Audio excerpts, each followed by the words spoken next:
Mga kapobre, maayong hapon. Abi bitaw ni mga kapobre. Sa alam ko na to ni atong panahon mga kapobre. Dili baya gyud tanang tao giswerte kada adlaw mga kapobre.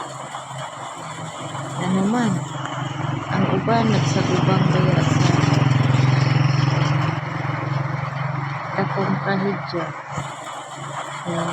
Kita magpasalamat na lang ta nga isang tuod unsa sa atong kalisod wala gid kay mga problema nga mga trahedya mga kapobre.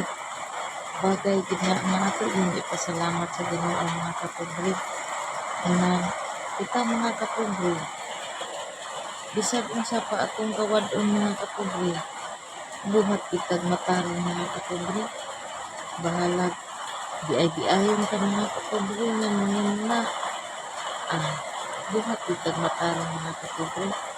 Para panalikdan kita kanunay ni Lord mga kapobre.